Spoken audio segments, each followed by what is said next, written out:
साल में चांदी ने 200% की रैली के साथ बाजार को हैरत में डाल दिया है। हालांकि सोने ने भी शानदार प्रदर्शन किया, लेकिन सोने की चमक चांदी के मुकाबले थोड़ी फीकी रही है। जहां सोने ने साल में 80 से 85% का रिटर्न दिया है, वहीं चांदी ने 200% से ज्यादा का रिटर्न दे डाला है।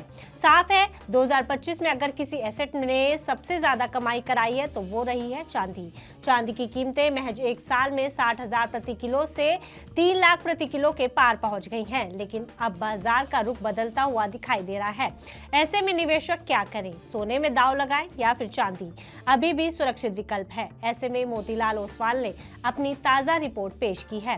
क्या कहती है ये रिपोर्ट, आइए जानते हैं इस वीडियो में। नमस्कार, मेरा नाम है गुंजन मित्तल और आप देख रहे हैं मनी 9।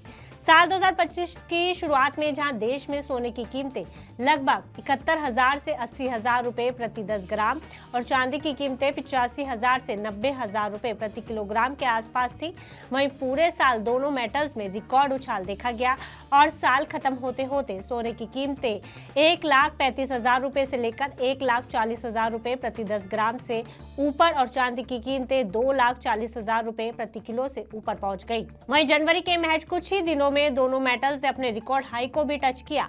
सोने ने जहां 1.5 लाख का आंकड़ा पार किया, वहीं चांदी ने पहली बार 3 लाख का आंकड़ा पार किया।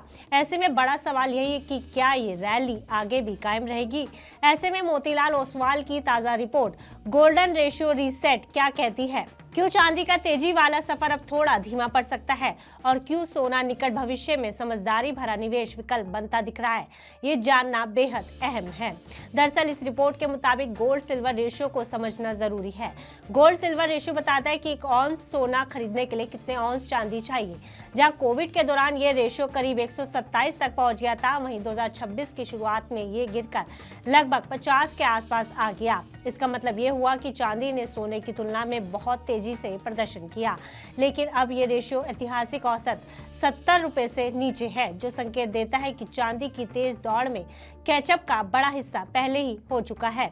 इसे आसान भाषा में समझे तो अगर रेशियो बहुत नीचे है तो आगे बढ़ने की दिशा सोने की ओर अधिक संतुलित होती है, क्योंकि चांदी पहले ही बहुत आगे निकल चुकी है।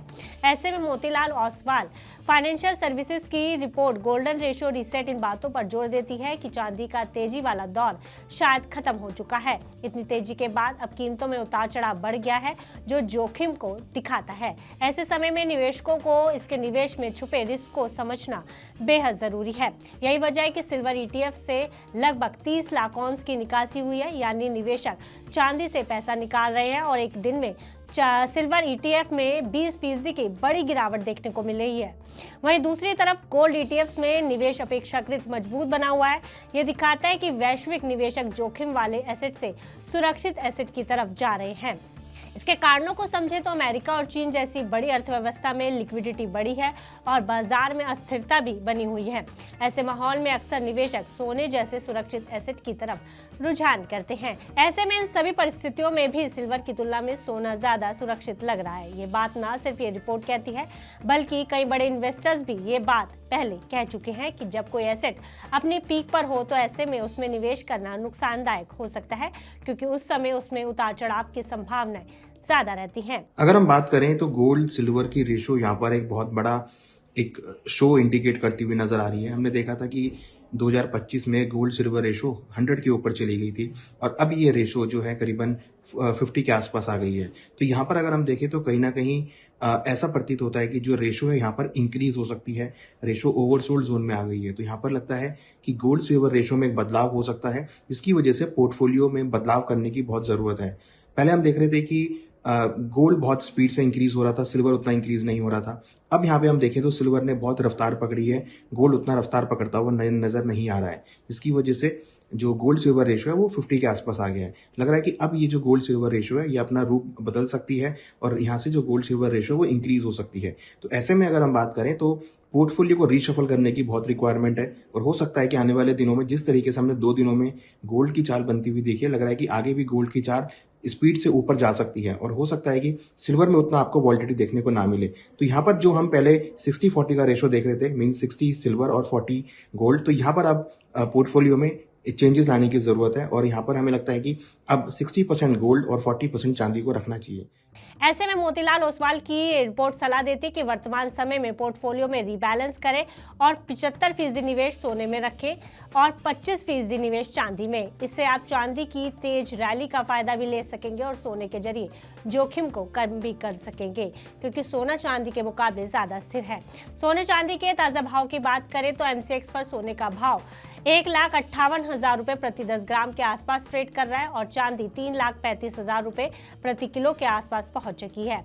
यह दर्शाता है कि दोनों मेटल्स अभी भी उच्च स्तर पर कारोबार कर रहे हैं, लेकिन चांदी पहले ही बहुत ऊपर पहुंच चुकी है, जिसके बाद जोखिम बढ़ सकता है।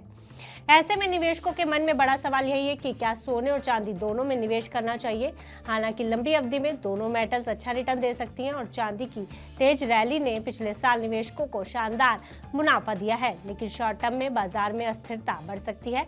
इसलिए सोने को सुरक्षित निवेश मानते हुए चांदी को हाई रिस्क के तौर पर सोचना बेहतर स्ट्रैटेजी होगा। फिलहाल इस खबर में इतना ही। बिजनेस से जुड़ी अन्य खबरों के लिए आप देखते रहिए मनी 9।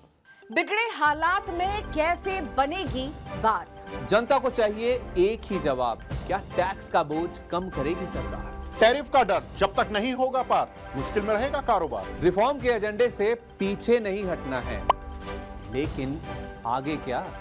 सबका मिलेगा जवाब जब 1 फरवरी को पेश होगा देश का बजट। बजट 2026 का 360 डिग्री कवरेज सिर्फ मनी 9 पर। इकोनॉमी, शेयर बाजार और आपके इन्वेस्टमेंट पर क्या होगा असर, जानिए और समझिए हमारे साथ दिन भर।